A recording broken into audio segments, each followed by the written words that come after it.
Welcome to Words to Live By, a podcast series hosted by the Ronald Reagan Presidential Foundation and Institute. Each week, we will share some of the wit and wisdom of Ronald Reagan. In essence, words to live by, made up of radio addresses and speeches he delivered from the 1960s through the 1980s. Well, now that we're into the month of February, when lovers celebrate their devotion to one another, we're going to dedicate this podcast to the Reagans. So first, we'll hear a brief word from the president, and then we'll let Mrs. Reagan explain how she met this fella, in her words, recorded years ago from her autobiography, My Turn. But first, let's start with the president, who spoke about their relationship at a luncheon honoring Nancy at the Republican National Convention in New Orleans in 1988. Let's listen. In fact, I've been thinking for several days about what exactly I wanted to say today, how to put Nancy's role in my life in a perspective for you. But what do you say about someone who gives your life meaning? What do you say about someone who's always there with support and understanding? Someone who makes sacrifices so that your life will be easier and more successful. But what you say is that you love that person and treasure her.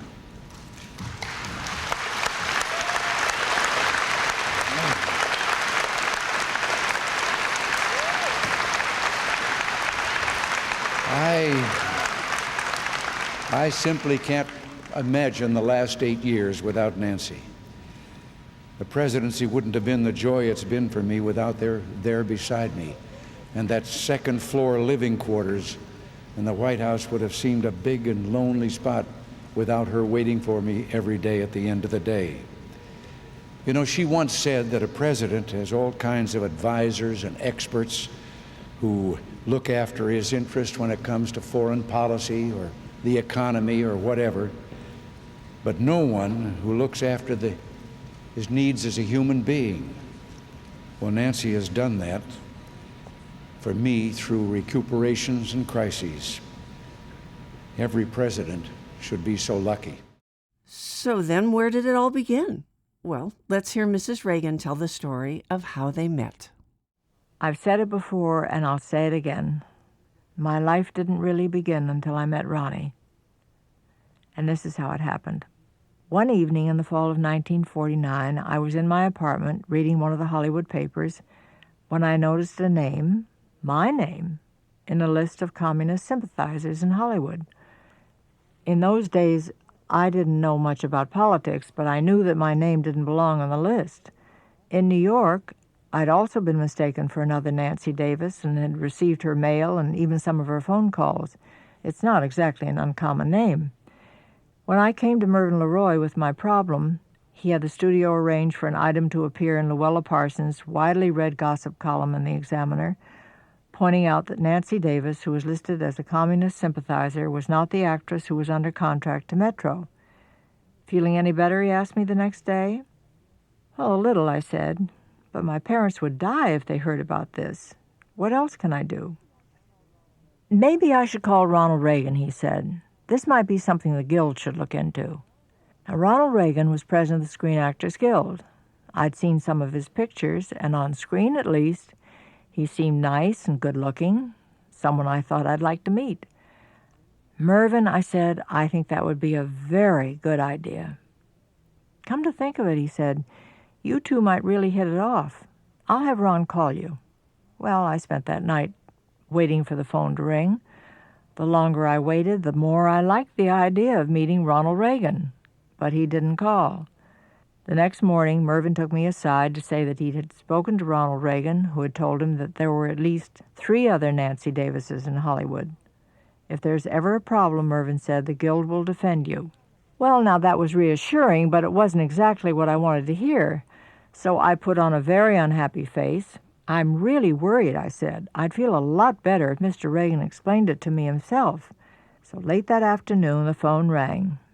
Nancy Davis, this is Ronald Reagan from the Screen Actors Guild.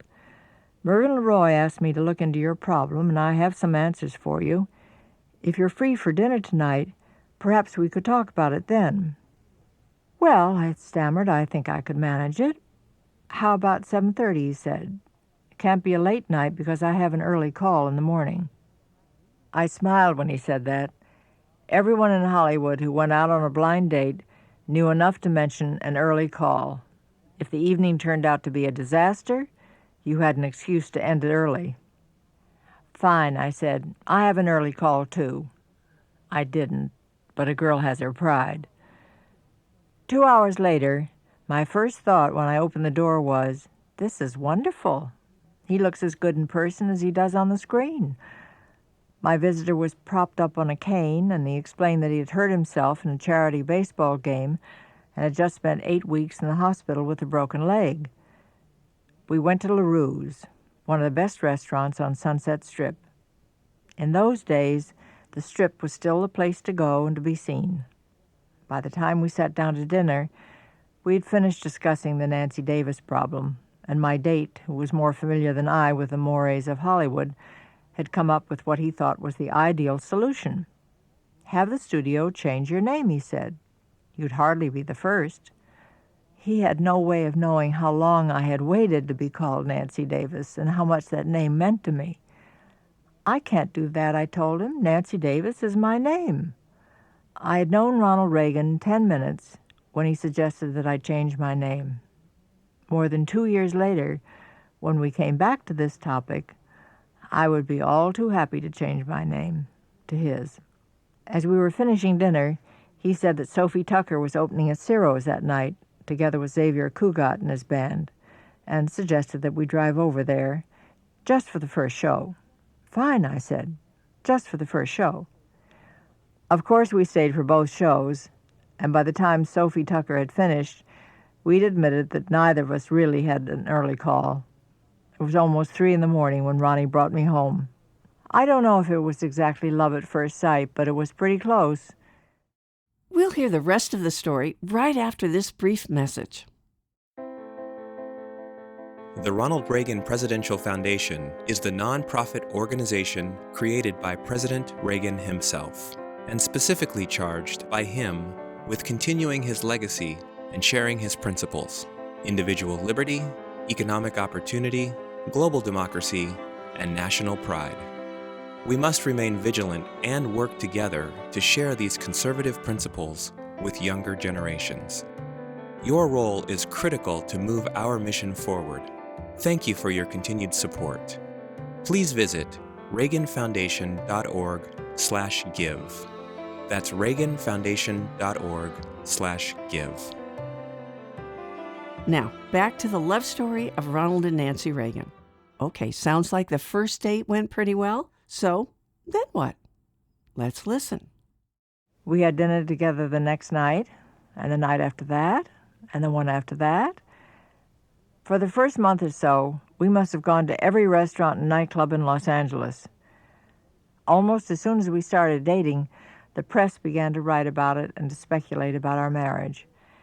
We realized early on that neither of us really was the fast lane type. And so instead of going out every night, we started spending most of our time alone in my apartment, watching movies on television and making popcorn. Sometimes we'd spend the evening with Ronnie's close friends, Bill and Artis Holden, who lived in a charming Tudor house in the valley.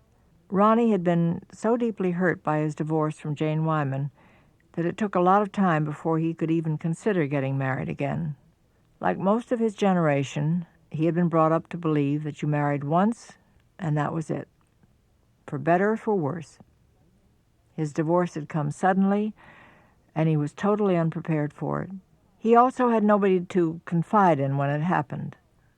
Nobody he knew well had ever been separated from his children.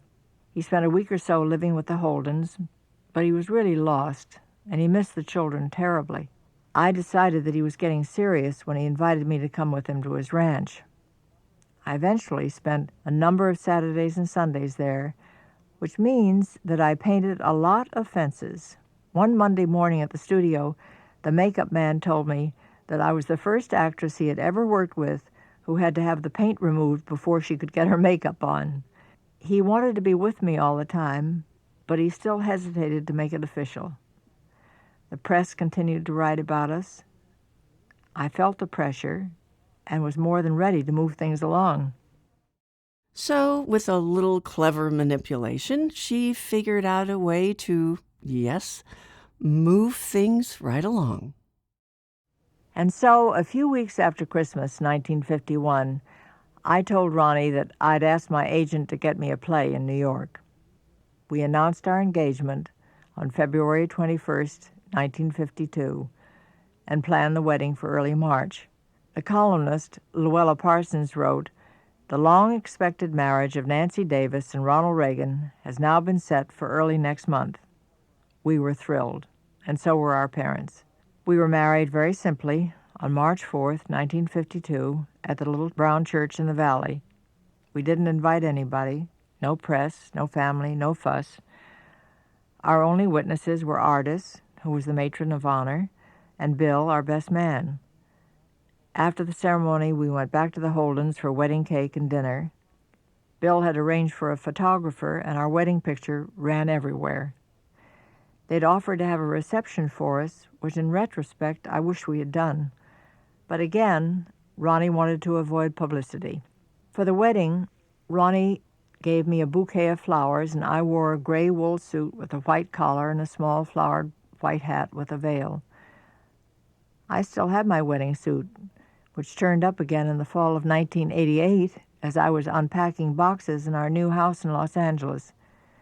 It didn't look bad either, and it still fit. I also have the wedding bouquet, and of course I saved the plastic bride and groom from the top of the cake. So let's ask the real expert on Ronald Reagan. You know, the woman who tolerated his brown suits, the woman he called a pee-wee powerhouse, and the woman who held his mother's Bible when he was inaugurated both as governor and as president. Let's listen. What is Ronald Reagan really like? Well, we've been married for almost 40 years, so I think that makes me an expert. The secret to Ronald Reagan is that there really is no secret. He's exactly the man he appears to be. The Ronald Reagan you see in public is the same Ronald Reagan I live with. There's a common assumption that because Ronnie used to be an actor, everything he does must be an act. It's not. Ronald Reagan is not a fraud or a phony. He is what he seems to be. And ever since I've known him, this cynicism about Ronnie's good nature has led people to underestimate him. If he worries, you'd never know it. If he's anxious, he keeps it to himself. Depressed, he doesn't know the meaning of the word. I've almost never heard him complain. If something is bothering Ronnie, he'll rarely mention it, and he never tells anyone, not even me, if he's not feeling well. It can be difficult to live with somebody who's so relentlessly upbeat. There have been times when his optimism made me angry, or when I felt Ronnie wasn't being realistic, and I longed for him to show at least a little anxiety. And over the years, I think I've come to worry even more than I used to, because Ronnie doesn't worry at all. I seem to do the worrying for both of us. My husband loved being president. He enjoyed it, all of it. The decision-making, the responsibilities, the negotiating, as well as the ceremonies, the public appearances, and the meetings. Ronnie has never been one of the boys. I've heard people say that a basic rule of American politics is to get along, go along. But Ronnie has never operated that way. One of the first things I noticed about him when we met is that when the day's shooting was over, he never stayed behind to have a drink with the fellas in the dressing room. He preferred to come home. Later on the campaign trail, he didn't sit around and chat with the staff. He'd smile, say goodnight, and come back to our room. But the most striking difference between Ronnie and many other politicians is that he's never been interested in power for its own sake. When friends would ask, "How's it feel to be the most powerful man in the world?" Ronnie would always say, "Who, me?" It wasn't false modesty. He just didn't see himself in that way. Although Ronnie doesn't show his feelings easily, he's always been romantic. He used to send flowers to Mother on my birthday to thank her for giving birth to me. Ronnie doesn't wait until he's going away on a trip to be affectionate. He usually kisses me when he's only leaving the room. He says, "I love you" frequently, and so do I. We're physically affectionate with each other, both in public and in private. and we're always holding hands. Thank you for listening. For more information on the Ronald Reagan Presidential Foundation and Institute, including information on how to become a member, information on upcoming exhibits at the Reagan Library, or more information on the legacy of President Reagan, please visit reaganfoundation.org. And don't forget to like and follow the Reagan Foundation on all social media platforms.